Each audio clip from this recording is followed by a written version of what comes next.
Warta Jemaat Minggu 26 April 2020. Majelis Jemaat GKI Kuitang mengucapkan selamat hari Minggu dan selamat beribadah di GKI Kuitang. Kiranya persekutuan hari ini boleh membawa berkat dan sukacita bagi kita sekalian. Berikut akan dibacakan beberapa pokok warta minggu ini. 1. Peneguhan Penatua Baru. Peneguhan Penatua yang sedianya dilaksanakan pada Minggu 5 April 2020 ditunda pelaksanaannya sampai dengan kebaktian dapat dilakukan kembali seperti biasa di gereja. Dengan demikian, maka penatua yang selesai masa pelayanannya akan diperpanjang masa pelayanannya sampai dengan dilakukan peneguhan penatua yang baru. 2. Kebaktian. Sehubungan dengan situasi dan kondisi terkait wabah COVID-19, maka Majelis Jemaat GKI Kuitang mengalihkan seluruh kebaktian yang biasa dilakukan di gereja menjadi kebaktian keluarga, baik kebaktian umum maupun kategorial, di semua tempat ibadah pada lingkup GKI Kuitang. Pengalihan menjadi kebaktian keluarga ini diperpanjang sampai dengan akhir April 2020. Kebaktian Minggu GKI Kuitang dengan format kebaktian keluarga dapat dilakukan di rumah masing-masing atau bisa juga mengikuti panduan melalui kanal YouTube GKI Kuitang. Jadwal pelayan firman untuk tanggal 26 April 2020 oleh Pendeta Litos Espane. 3. Kolekte. Hari ini, Minggu 26 April 2020, akan diedarkan 2 kantong persembahan. Kantong pertama untuk pelayanan umum gerejawi, kantong kedua untuk pemugaran gedung gereja. 4. Pengumpulan dana celengan aksi Paskah. Hasil pengumpulan dana celengan aksi Paskah akan digunakan untuk program-program bantuan sosial bagi jemaat atau warga sekitar gereja karena dampak ekonomi wabah pandemi COVID-19. Untuk mendukung program LAI Peduli Bencana. Untuk paket bantuan buku-buku literatur teologi yang up-to-date bagi hamba-hamba Tuhan di pelosok lewat BPMS GKI. 5. Penggalangan dana untuk dampak COVID-19. GKI Kuitang mengadakan penggalangan dana bagi jemaat GKI Kuitang yang terkena dampak ekonomi akibat pandemi COVID-19. Persembahan minggu, bulanan, celengan aksi Paskah, dan atau penggalangan dana dampak COVID-19 dapat ditransfer melalui rekening Gereja Mandiri, BNI, BCA, dan Artagraha. Untuk memudahkan pengecekan persembahan, mohon menambahkan angka tertentu pada jumlah nominal persembahan. Angka 2 untuk pemugaran gedung gereja. Angka 4 untuk persembahan bulanan. Angka 8 untuk celengan aksi Paskah. Angka 19 untuk penggalangan dana untuk dampak COVID-19. Jika tidak ada penambahan angka tertentu pada jumlah nominal persembahan, maka persembahan akan diperuntukkan bagi pelayanan umum gerejawi. Demikian Warta Jemaat Minggu 26 April 2020. Selamat hari Minggu dan selamat beribadah. Tuhan Yesus memberkati.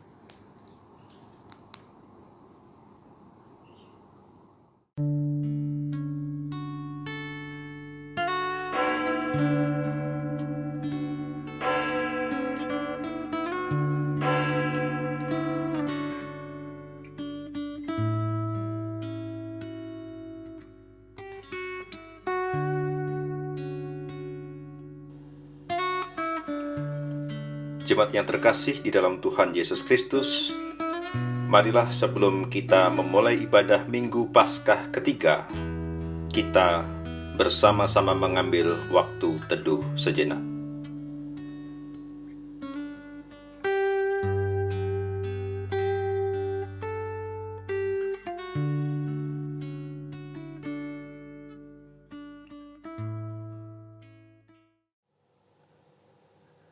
Saudaraku, salah satu ciri yang nampak dalam kehidupan jemaat Kristen perdana adalah kerinduan untuk selalu berada di sekitar firman Tuhan dan mendiskusikannya bersama dengan seluruh saudara atau keluarga. Kondisi PSBB atau pembatasan sosial berskala besar saat ini kiranya menghidupkan kembali kerinduan menggumuli firman Tuhan bersama dengan seluruh keluarga. Dengan menggumuli firman Tuhan, maka kita dapat mengalami perjumpaan dengannya.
pertolongan kita adalah dalam nama Tuhan yang menjadikan langit dan bumi. Kasih karunia dan damai sejahtera dari Allah Bapa kita dan dari Tuhan Yesus Kristus menyertai kita.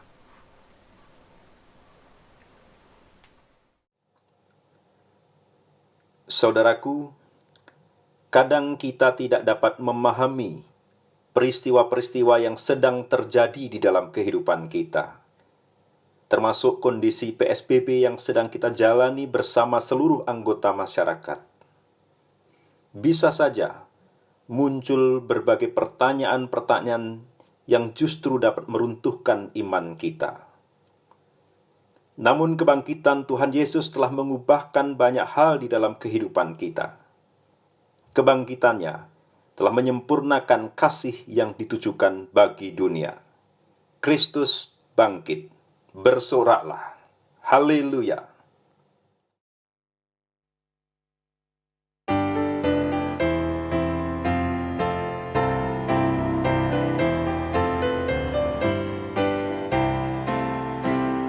Kristus bangkit, soraklah, haleluya. Bumi surga bergema, haleluya.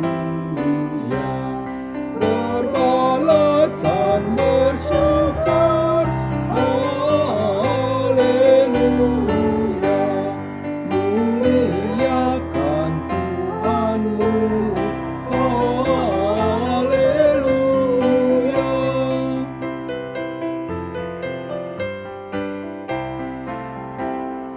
Karya kasih-Nya genap, haleluya. Kemenangan-Nya tetap, haleluya. Surya selamat jadi terang, haleluya. Takkan lagi terbenam, haleluya.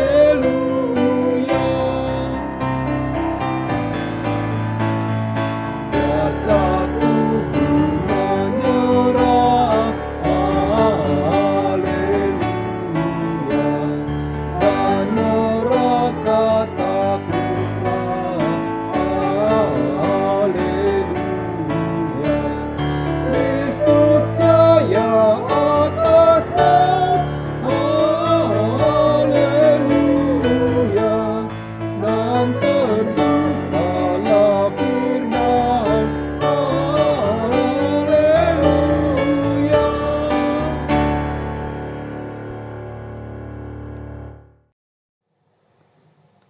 Jemaat yang terkasih, mari kita mengakui dosa-dosa kita.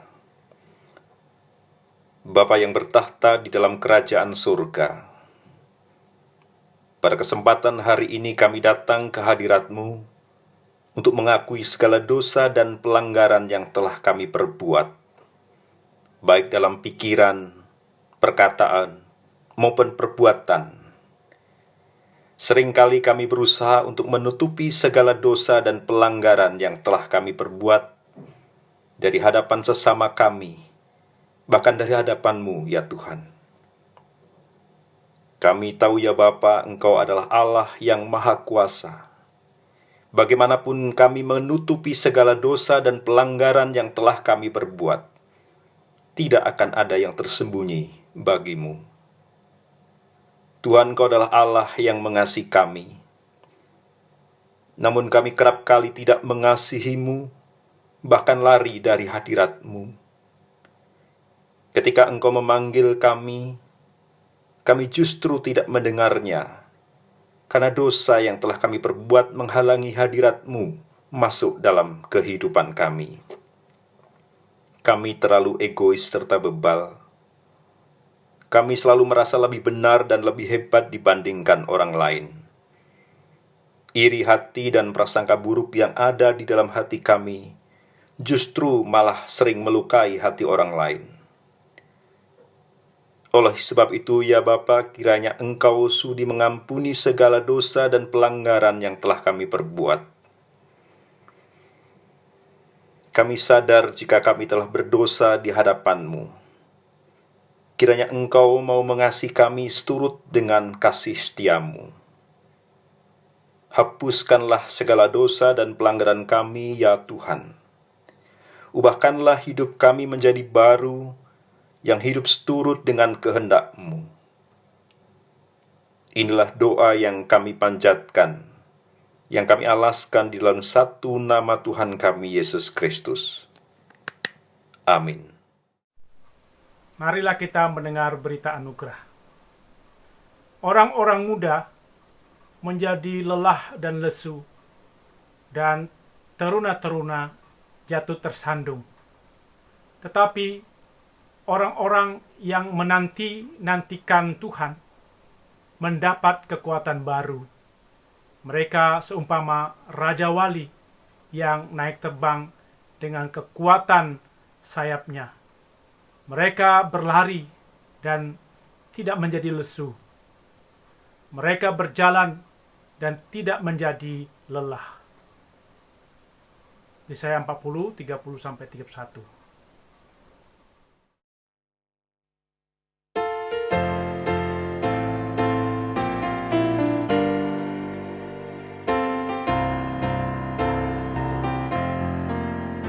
Aku milik-Mu, Yesus Tuhanku, ku dengar suara-Mu.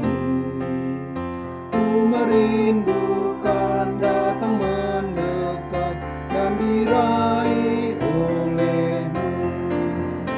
Raih daku dan dekatkanlah pada kaki salib-Mu. Raih daku, raih dan dekatkanlah ke sisi-Mu, Tuhanku.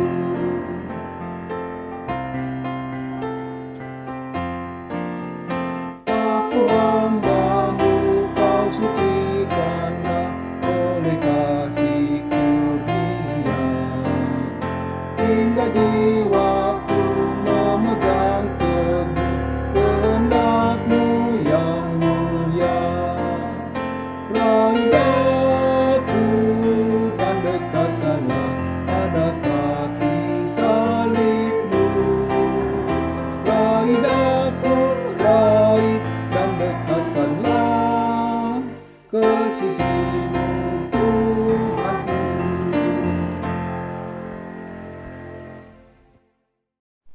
Marilah kita berdoa untuk pembacaan firman Tuhan. Pada Minggu Paskah ketiga ini, kami ingin membaca dan merenungkan firman Tuhan tentang kebangkitan Yesus. Kami memohon agar kuasa Roh Kudus menjelaskan ke dalam hati kami makna kebangkitan Yesus, sehingga kami benar-benar menghayati kehadiran Yesus dalam hidup kami. Roh Kudus, tolonglah hamba-Mu yang akan menjelaskan firman Tuhan, agar makna firman diterima dalam hati kami semua. Hati kami terbuka menerima firman-Mu. Dalam Yesus kami berdoa. Amin. Mari kita membaca Lukas 24 ayat 13-35.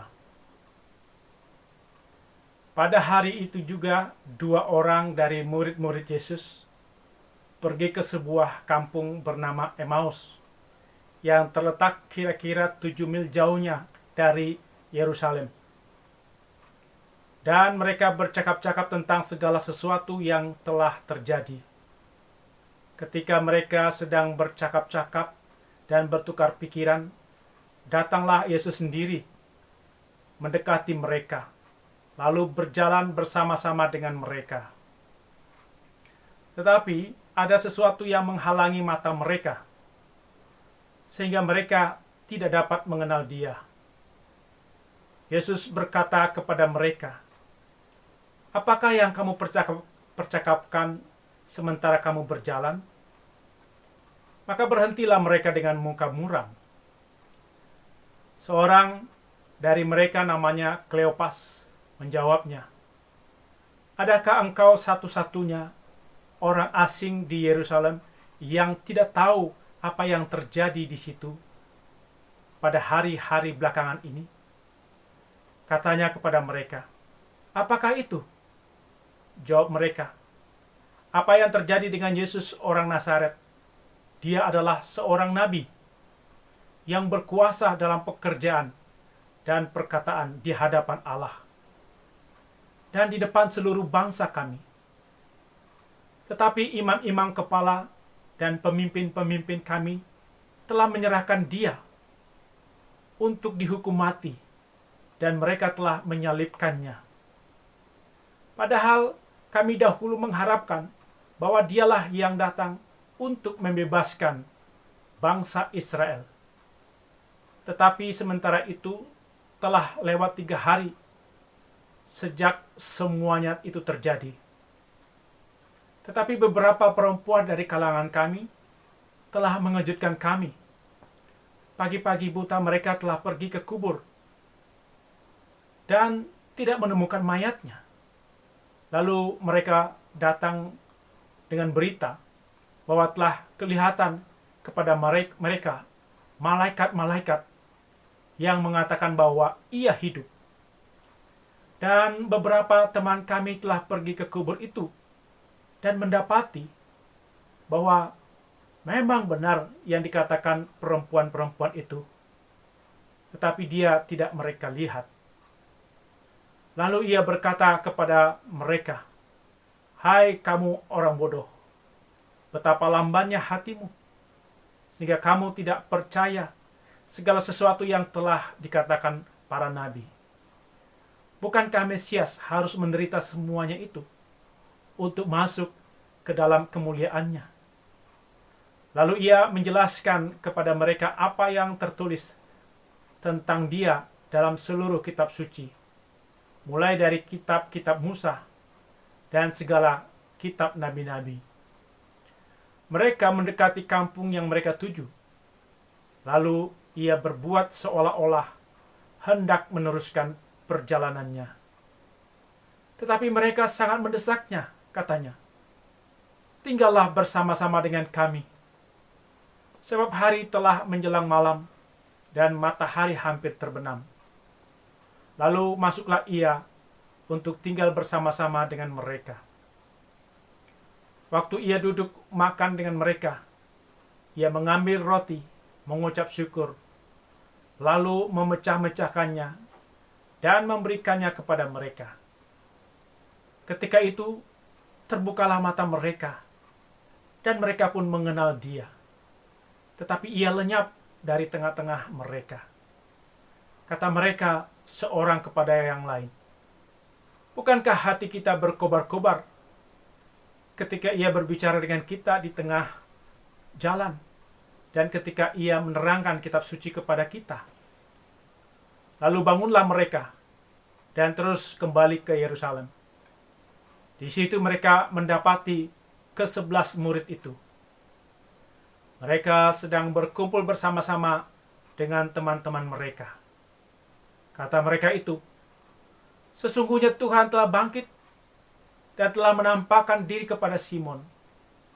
Lalu kedua orang itu pun menceritakan apa yang terjadi di tengah jalan dan bagaimana mereka mengenal dia pada waktu ia memecah-mecahkan roti.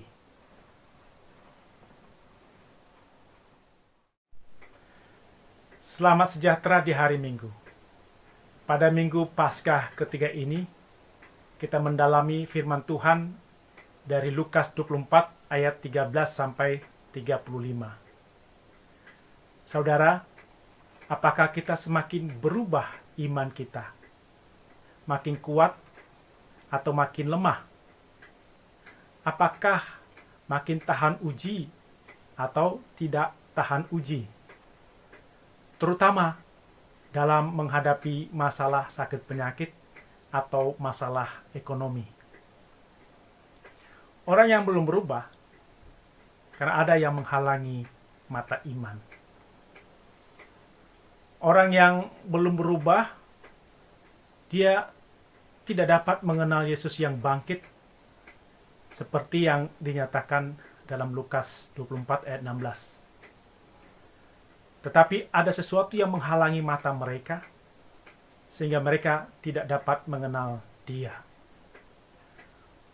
Orang belum berubah, tahu tentang Yesus, tapi tidak mengenal Yesus. Mereka mempercakapkan, bertukar pikiran tentang Yesus, tapi tidak mengenal Yesus yang bangkit, tidak menghayati kehadiran Yesus yang bangkit. Ini sama dengan orang berdiskusi dalam pendalaman Alkitab, panjang lebar membahas tentang Yesus, tapi tidak mengenal kehadiran dan kehendak Yesus. Setelah membaca Alkitab, tidak tahu menghayati kehendak Tuhan. Sama juga dengan orang berdoa, tapi tidak mengenal Yesus yang bangkit, tidak menghayati kehadiran Yesus. Padahal, Yesus hadir bersama dalam percakapan atau tukar pikiran mengenai Yesus dan waktu berdoa. Tuhan selalu dekat dan beserta kita. Tapi ada orang merasa Tuhan itu jauh, tidak mendengar doanya. Kisah Kleopas berjalan dengan satu murid lainnya, dan Yesus berjalan bersama mereka. Tapi mereka tidak mengenal dan tidak menyadari Yesus.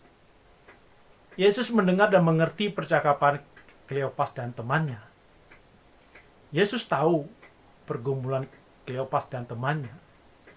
Yesus tahu sampai sejauh mana pengharapan Kleopas dan pemahamannya tentang pemerintahan Allah. Demikian juga Yesus tahu pergumulan dan tantangan hidup kita. Pengetahuan Kleopas tentang kuasa Yesus, tugas Yesus sebagai nabi, penderitaan Yesus, sangat baik. Tapi ia tidak tahu maknanya, dan tidak ingat dan tidak percaya akan kebangkitan Yesus. Mata hatinya, jiwanya, pikirannya tertutup karena kesedihan dan kekecewaan. Pengharapannya mati. Karena itu ia tidak menyadari kehadiran Yesus. Dalam kesedihan, kedukaan, kesesakan, kita tahu Tuhan menolong. Tapi hati jiwa kita kosong. Tidak merasakan kehadiran dan sentuhan Tuhan.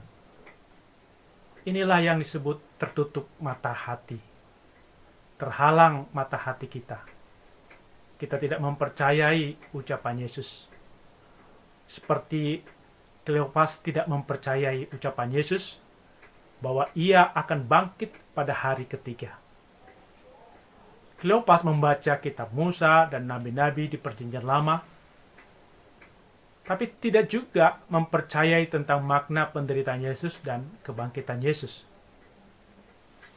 Secara kognitif, Kleopas tahu garis besar peristiwa Yesus menderita di salib, mati, tapi secara afektif, penghayatan, penghargaan, dan sikap belum ada. Orang bodoh dan lamban hati. Dalam Lukas 24:25 dicatat, lalu ia berkata kepada mereka, "Hai kamu orang bodoh, betapa lambannya hatimu, sehingga kamu tidak percaya segala sesuatu yang telah dikatakan para nabi." Bolehkah Yesus menghakimi?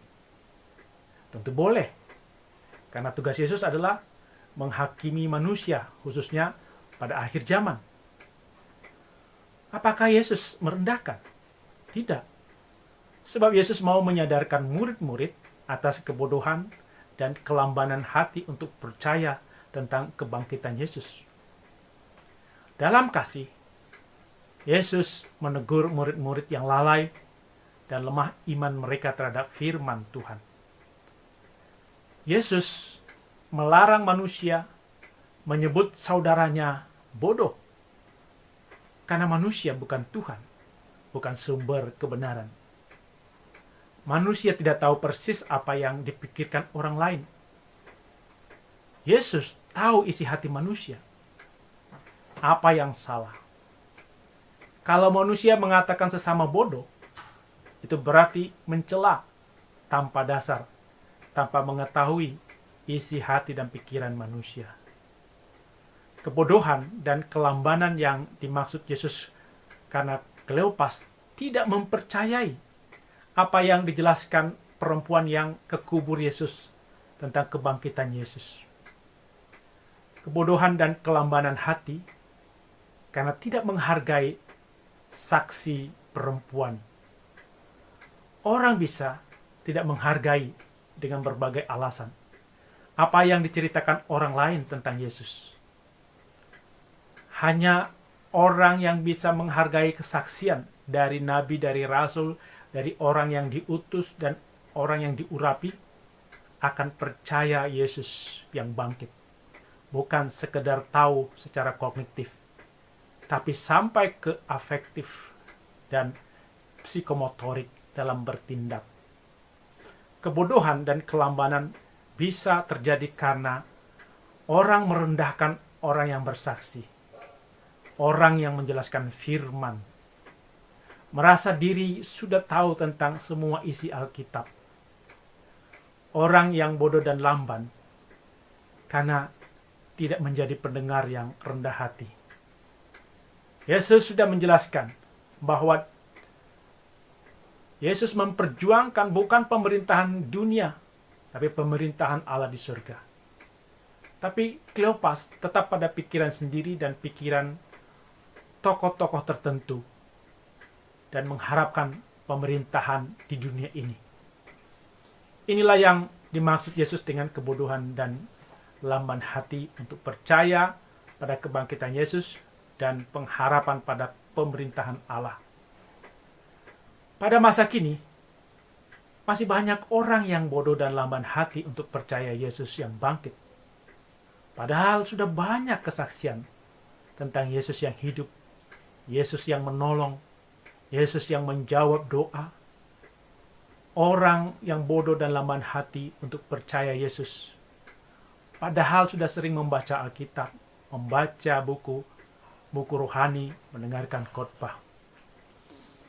Orang tahu tentang Yesus, tentang Allah, tentang Roh Kudus, dan berbagai tindakannya, tapi belum mempercayai firman Tuhan. Belum mau melakukannya, belum mau menanti kuasa Tuhan, kuasa firman. Berubah tidak cukup mengetahui Yesus secara kognitif. Perlu lebih dalam lagi, merenungkan, menghayati, sampai hati kita tersentuh oleh firman Tuhan. Ini yang dikatakan afektif. Seperti kisah Tokishi Ishii, penjahat ulung yang tersentuh bagian Alkitab tertentu yang membuat ia lahir baru. Menjelang menghadapi hukuman mati, dia merasakan kehadiran kasih Yesus dalam dirinya, sehingga dengan tenang dan tegar menghadapi kematian.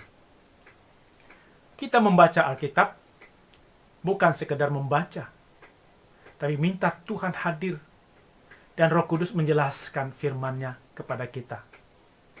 Kita merenungkan, menghayati saat hening. Kita minta Roh Kudus agar firman yang kita baca menyentuh hati kita. Kita mau dan sadar ditegur, dinasihatkan, dikuatkan oleh Yesus. Jangan marah kalau Yesus katakan kita bodoh dan lamban hati. Kita siapkan hati, kita buka hati, kita rendahkan hati, dan jangan keraskan hati seperti batu ketika firman Tuhan diberikan pada kita. Ketika kita disentuh oleh firman, Roh Kudus memberikan pemahaman kepada kita. Maka hati kita akan berkobar-kobar seperti Kleopas dan temannya berkobar-kobar mendengar penjelasan Yesus. Ketika kita sudah disentuh firman, kita mengingat Yesus, mengenal perbuatan Yesus yang mengasihi kita, seperti Tokichi Ishii, merasa kasih Yesus menusuk hatinya, maka kita sudah terbuka mata hati kita. Itu yang dikatakan dalam Lukas 24 ayat 31. Tersentuh dan terbuka mata hati, mengalami kehadiran Yesus. Orang yang tersentuh, terbuka mata hati, dia masuk dalam fase afektif. Kleopas yang sudah tersentuh, hatinya berkobar-kobar, bertindak meminta Yesus tinggal bersama mereka. Inilah proses afektif, menerima, menghargai, bersikap atas apa yang Yesus jelaskan. Setelah itu akan muncul kemampuan bertindak psikomotorik. Kleopas dan temannya berani untuk bersaksi, menjelaskan ulang apa yang mereka alami bersama Yesus. Apakah kita, ketika belajar, hati kita tersentuh, berkobar-kobar, merasakan bahwa Yesus benar-benar menyapa kita, menolong kita, dan mata hati kita melihat dan mengenal kehendak Yesus, harapan Yesus. Kita menjadi penuh perhatian pada perkataan Yesus, mendengar dan terikat. Apakah perkataan Yesus menghidupkan kembali hati kita yang beku, menghidupkan pengharapan kita yang sebelumnya dingin, kecewa, takut, bingung, gelisah, dan duka cita? Inilah hidup yang lama. Orang yang berubah adalah orang yang mengundang Tuhan tinggal bersama. Setelah mengenal Yesus dan kehendaknya, kita menjadi lahir baru, mempercayai Yesus, tidak ragu, yakin Yesus selalu hadir dalam hidup kita. Dan kita terus memohon supaya Yesus tetap tinggal bersama-sama dengan kita. Inilah orang yang berubah, karena berjumpa dengan Yesus yang bangkit. Kita tidak lagi mengatakan Tuhan jauh, tidak mendengarkan kita. Tuhan ingin kita merindukan kehadirannya setiap saat tinggal bersama dengan kita. Tuhan sebenarnya selalu mengetuk hati kita. Tinggal kita meminta Tuhan tinggal di hati kita. Kalau Tuhan menjadi tamu yang tetap dalam rumah tangga kita, kita merasakan sukacita. Tanpa Tuhan, tidak lengkap kebahagiaan kita. Kita gembira, bersorak-sorak, menyambut Tuhan, memandang Tuhan dengan berseri setiap saat. Kita meyakini Tuhan hadir pada saat kita makan pagi, siang, dan malam. Yesus hadir dalam persekutuan keluarga. Saat kita makan bersama, dalam persekutuan keluarga, kita rindu Tuhan tinggal bersama kita. Kita menantikan sabda Tuhan dan taat pada firman yang Tuhan beri. Kita berubah kalau menyesali kebodohan dan kelambanan kita, kelambanan hati kita. Dan kita membutuhkan kehadiran Yesus, mengundang Yesus tinggal serta kita. Seperti nyanyian KJ 329, tinggal sertaku. Tinggal sertaku, hari telah senja, gelap makin turun, Tuhan tinggallah, lan pertolongan tiada ku temu. Tuhan penolong tinggal sertaku. Dalam situasi penderitaan saat ini, kita sangat membutuhkan kehadiran Yesus agar kita dapat memahami maksud firman Tuhan dalam menjawab masalah yang kita hadapi, agar kita tidak mengikuti pendapat sendiri atau pendapat tokoh tertentu. Kita berubah dari cara hidup yang sia-sia, yang bodoh dan lamban hati, menjadi hidup yang bermanfaat bagi Tuhan dan sesama, walau ada penderitaan. Dan di dalam penderitaan, karena kita bersama Tuhan, kita makin tahan uji, makin kuat iman kita, iman dan pengharapan kita hanya tertuju kepada Allah, bukan pada manusia, teman atau tokoh tertentu, atau materi, atau uang.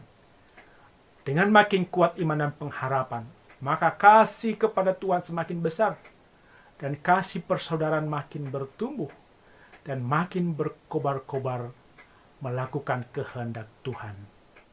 Amin.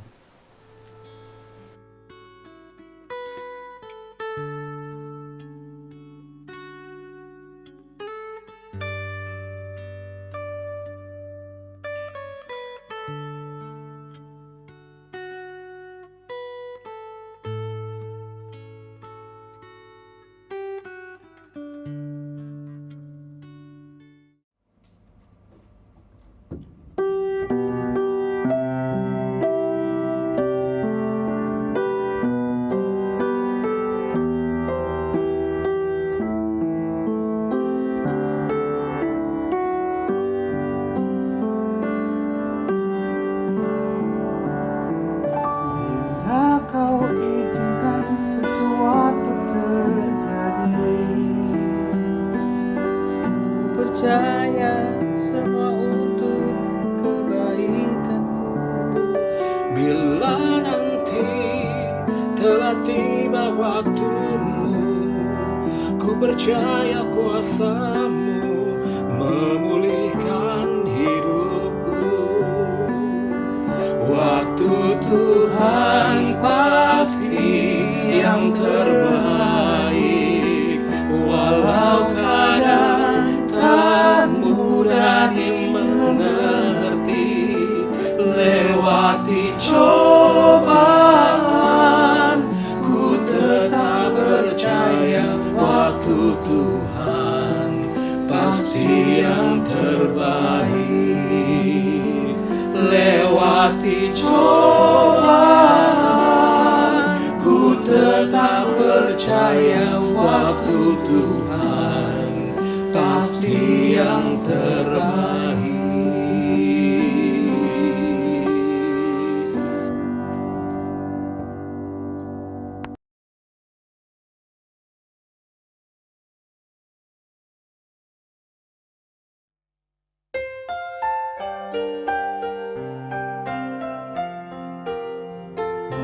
Percaya Allah yang kekal, yang oleh sabda kita kenal. Bapa pencipta alam semesta, yang mengasihi manusia.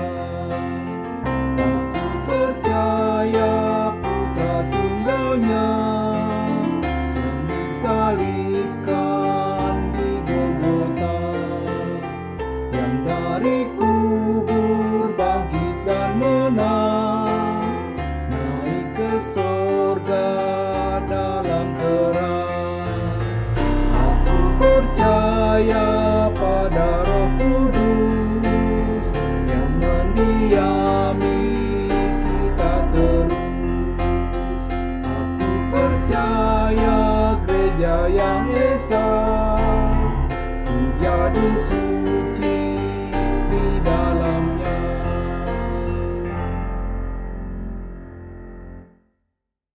Marilah kita menaikkan doa syafaat. Terima kasih ya Tuhan untuk firman yang boleh menjelaskan kepada kami tentang kebangkitan Yesus yang membuat hati kami berkobar-kobar untuk menjadi saksi Tuhan, untuk melayani Tuhan. Dan biarlah kami senantiasa dalam kehidupan kami ketika menghadapi berbagai tantangan kehidupan kami tetap merasakan kehadiran Tuhan, sehingga kami menjadi bersukacita, berani dalam menghadapi tantangan kehidupan kami. Terima kasih ya Tuhan. Kami bersyukur atas lawatan Tuhan dalam ibadah minggu di dalam setiap keluarga di lingkup GKI.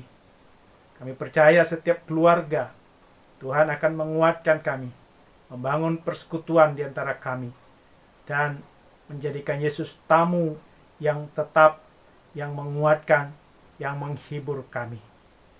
Kami juga berdoa untuk saudara-saudara kami yang sedang sakit, yang lemah. Biarlah Tuhan juga menguatkan mereka. Tuhan hadir dalam kehidupan mereka. Termasuk setiap orang yang menjadi pasien COVID-19, yang di dalam pemantauan. Semuanya ya Tuhan, Engkau berikan kekuatan, daya tahan tubuh yang semakin kuat. Biarlah melalui makanan, minuman, obat-obatan yang dipakai, menolong untuk proses pemulihan. Demikian juga ya Tuhan, berikan hati yang damai, hati yang kuat untuk menghadapi kondisi sekarang ini, khususnya yang mengalami sakit. Kami juga berdoa untuk pemerintah dan lembaga-lembaga yang terkait, biarlah diberikan hikmat dalam mengatasi pandemi COVID-19 ini dengan baik dan cepat. Berikan kekuatan, berikan kepada mereka strategi yang baik. Demikian juga berikan hikmat dan kebijaksanaan bagi kami ya Tuhan, dan juga warga masyarakat yang lain, agar mampu menjalani dan melalui masa untuk dikarantina bersama-sama. Biarlah kami bisa tinggal di rumah, bekerja di rumah, dan belajar beribadah di rumah. Biarlah seluruh masyarakat boleh mentaatinya, sehingga proses pemulihan dari COVID-19 ini semakin cepat terjadi. Kami juga berdoa untuk para dokter, para perawat, tenaga laboratorium, tenaga kebersihan, relawan yang ada di rumah sakit, yang ada di lapangan. Biarlah semuanya ya Tuhan, mereka diberikan kekuatan dan diberikan juga daya tahan tubuh, diberikan hikmat dalam merawat. Demikian keluarga mereka yang menunggu, biarlah senantiasa Tuhan kuatkan dan berikan kesabaran, ketenangan di dalam mereka melakukan tugas-tugas mereka. Ya Tuhan, kami juga memohon pertolongan dan pemeliharaan Tuhan bagi mereka yang kehilangan pekerjaan, menurun pendapatannya, tukang ojek, sopir angkutan umum, pedagang kaki lima, para buruh dan profesi yang lainnya yang terkena dampak dari pemberlakuan PSBB ini. Ya Tuhan, kami percaya selalu ada jalan keluar yang Tuhan berikan kepada pergumulan setiap anggota masyarakat yang berkurang pendapatannya, yang kehilangan pekerjaannya. Kami juga berdoa ya Tuhan untuk para pengusaha, diberikan hikmat dan kebijaksanaan agar dapat mengelola usahanya dengan baik, sehingga terhindar dari PHK yang dilakukan kepada karyawannya. Kami percaya Tuhan Engkau memberikan kepada para pengusaha ini untuk lebih kreatif, untuk melihat peluang-peluang yang ada. Demikian juga kami berdoa ya Tuhan untuk setiap kami yang hadir, yang selalu melayani, para pendeta di GKI Kuitang, para penatua, dan juga anggota jemaat semuanya yang berada di rumah, yang bekerja di rumah. Biarlah usaha-usaha yang kreatif, usaha bisnis atau usaha apapun bisa kami kerjakan melalui kegiatan di rumah kami. Tolong ya Tuhan, proses belajar dari anak-anak dari SD, SMP, SMA, kuliah, semuanya mereka tekun dalam belajar dengan disiplin dan diberikan kesehatan dan kekuatan. Kami serahkan seluruh pergumulan kami ini ke dalam tangan kasih pemeliharaan Tuhan. Kami berdoa dalam Yesus yang mengajarkan kami doa Bapa kami. Bapa kami yang di surga, dikuduskanlah namamu, datanglah kerajaanmu, jadilah kehendakmu di bumi seperti di surga. Dan berilah kami pada hari ini makanan kami yang secukupnya, dan ampunilah kami akan kesalahan kami, seperti kami juga mengampuni orang yang bersalah kepada kami. Dan janganlah membawa kami ke dalam pencobaan, tapi lepaskan kami daripada yang jahat. Karena Engkau yang punya kerajaan dan kuasa dan kemuliaan sampai selama-lamanya. Amin. Marilah jemaat kita mengumpulkan persembahan. Firman Tuhan yang mendasari persembahan kita demikian. Sebab jika kamu rela untuk memberi, maka pemberianmu akan diterima. Kalau pemberianmu itu berdasarkan apa yang ada padamu, bukan berdasarkan apa yang tidak ada padamu. Diambil dari 2 Korintus 8 ayat 12. Jemaat, persembahan dapat dimasukkan ke dalam amplop untuk diserahkan ke kantor gereja atau ditransfer ke nomor rekening GKI Kuitang. Marilah kita bernyanyi PKJ 150 ayat 1, 2, dan 3. Ya Tuhan, hanya inilah.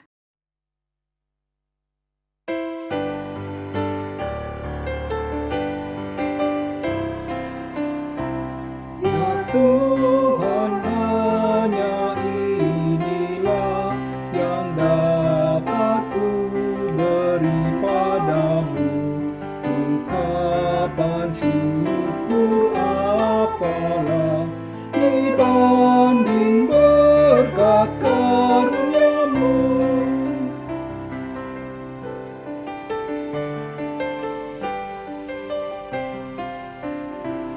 Pemberian janda miskin pun Engkau lihat ketulusannya.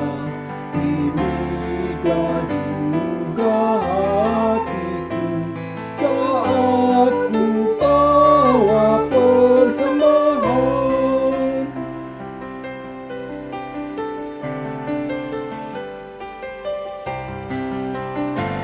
Semua harta kami pun bersumber hanya kepadamu.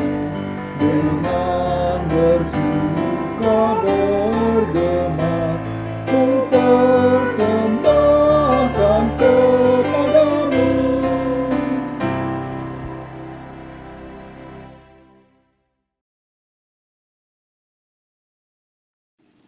Ya Tuhan yang bertata di kerajaan sorga, kami datang membawa persembahan ini sebagai ungkapan syukur kami. Kiranya persembahan ini boleh berbau harum dan dapat digunakan untuk pelayanan kasih. Tuhan yang memberkati tangan-tangan yang telah memberi dan tangan-tangan yang mengelola.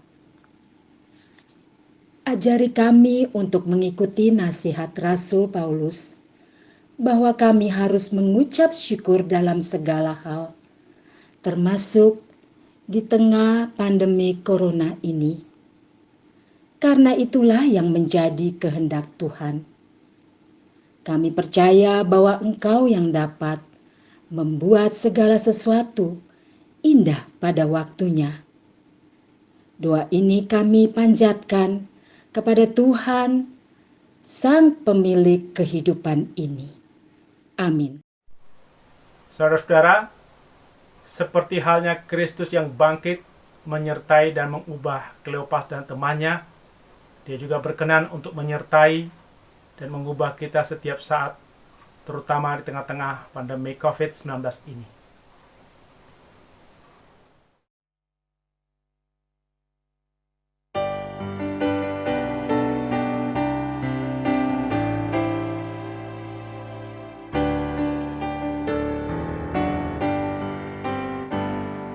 Sungguh indah kabar mulia, hai percayalah.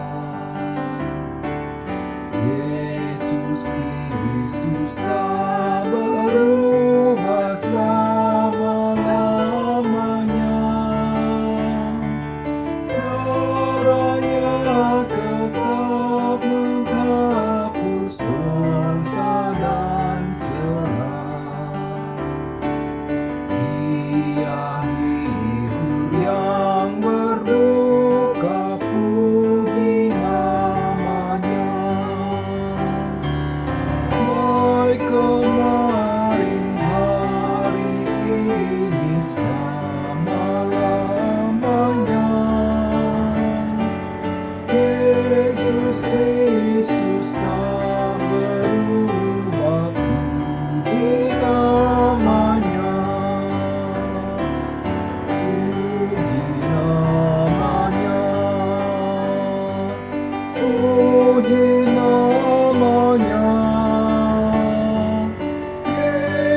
Yesus Kristus tak berubah.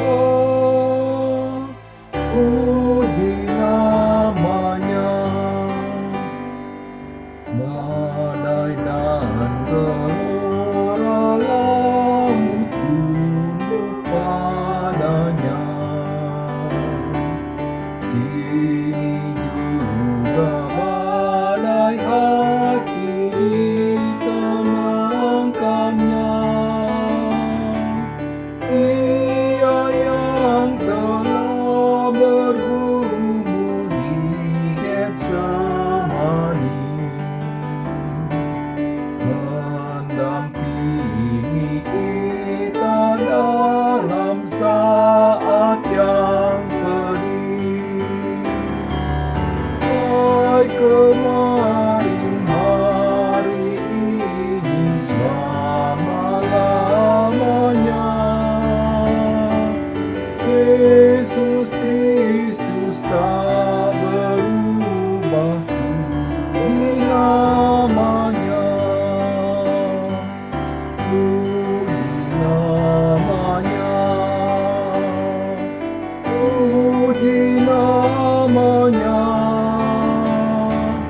Yesus Kristus tak berubah, puji namanya. Waktu murid ke Emaus, Yesus beserta. Kita pun di jalan hidup disertainya. Yang terangkatkan kembali, Yesus inilah. Kita akan melihat Dia datang segera. Baik kemarin, hari ini, selama-lamanya.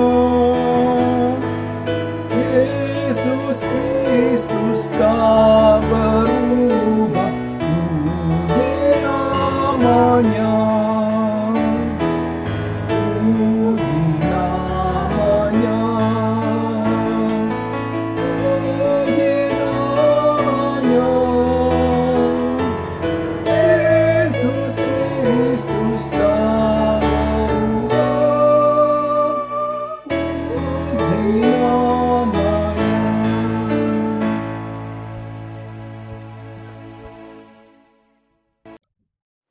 Terimalah berkat Tuhan. Kasih karunia Tuhan Yesus Kristus dan kasih Allah dan persekutuan Roh Kudus menyertai kamu sekalian. Amin.